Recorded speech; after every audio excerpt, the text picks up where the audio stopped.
Hello, fellow gear sluts. I've been requested by several members to do a demonstration of the MIDI capabilities of the Squier Rock Band 3 controller guitar. I'll give you a little bit of history. I've had MIDI guitar synthesizers in the past, and I'm just going to give you a brief tutorial on the MIDI capabilities of this guitar. It retails for about $280, which is considerably cheaper than the alternative. My initial impressions are that this is a pretty damn good guitar for the money. It's fairly comfortable. The neck is a bit weird in that it has plastic as a fretboard.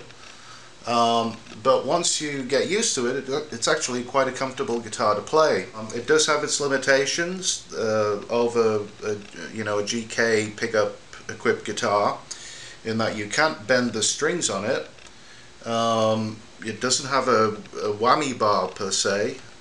Now, the thing to note between this and a GK equipped guitar is that it senses the strings. It actually has sensors on the frets,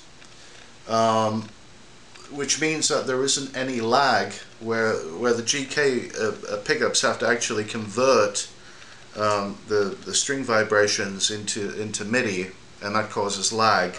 Also, one thing to note about the actual Roland synth guitars is that it's really hard to use the guitar and keep it sounding in tune. This is perfectly in tune because it relies on sensors as opposed to string vibration. So here's a closer look at the actual guitar. This is the actual string sensor. This is a pad that you have to put up if you're using it in MIDI synthesis mode.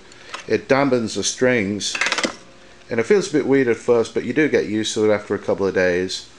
What we've got here is these work as a preset, so it's preset up, preset down, and then this is octave up, octave down, and then these guys here, if you press this, it goes between strum mode and what they call tap mode, I guess. The light will flash when that happens, meaning that you don't have to strum the strings. I found this mode to be absolutely useless. It's just, it tracks very bad.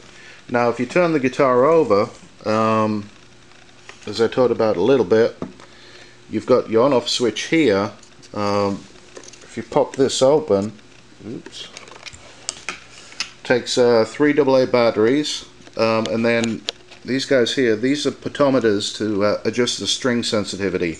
If you make it too sensitive, then you get string crosstalk. If you adjust it too less, it just becomes less sensitive and harder to pick. You have to pick it really hard to make a note on it. Now, for this demonstration, I'm going to use a Blofeld synthesizer. It's a very compact and a reasonably inexpensive synth, and it works really well with the Squier Strat. One thing to note, if you use this as a standalone, you'll need to put it into Omni mode, simply because each of the guitar strings on the actual guitar transmit a different channel for the MIDI. It's 1 through 6 for each string. I just prefer to put this into Omni mode simply because it's quick and easy, and you can scroll through presets. If you wanted to get a bit more complicated with it, you could set up a multi-timbral setup for this, to where each string could do a different thing sound wise, but I'm not going to do that tonight. I'll be using the XTK keyboard a little bit, and then at the end I'm going to give a little shot of this new vocal processor that I got, the VP7. So I'll go ahead and just play a basic sound. It's a string ensemble sound, and I'll kind of go through the controls a little bit and explain them to you.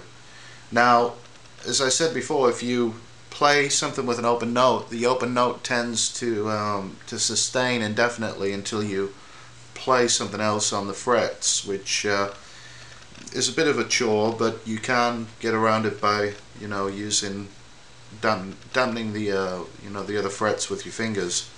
But for instance, this is.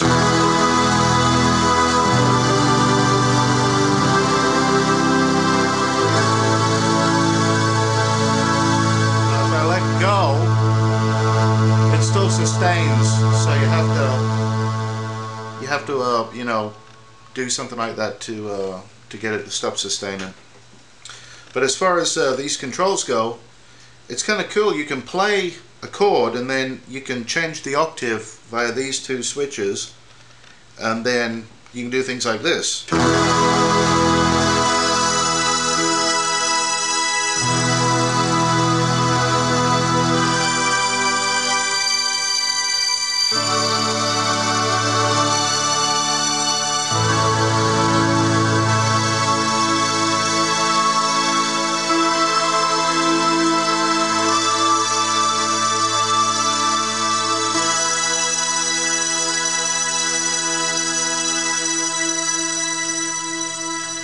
Now you can utilize these sustained notes by you know, letting them sustain, and you can play over the top of them, which is kind of cool. So you can do stuff like this.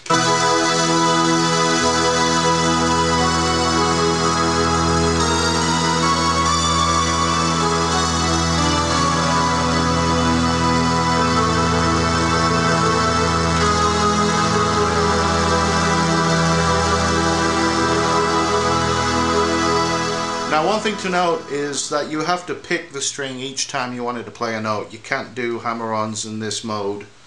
You can't do bends on it, but you know, as far as using it as a basic, you got to kind of think of it more as a keyboard with a neck than a guitar that plays synths. So.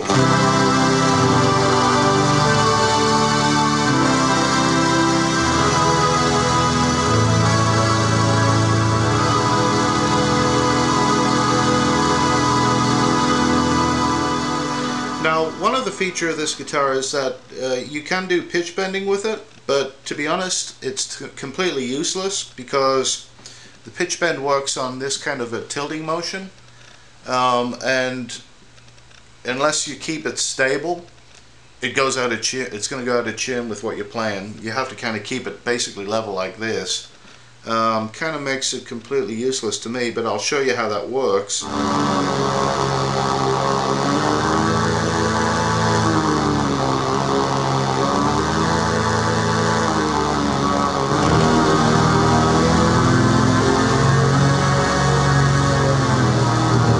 When you turn it off, you're going to make sure it's at exactly the same position or you'll be out of tune, so it's kind of useless to me.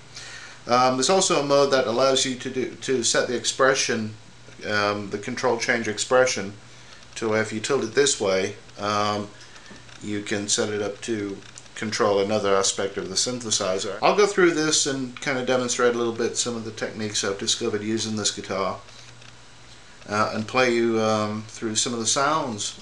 So here we go.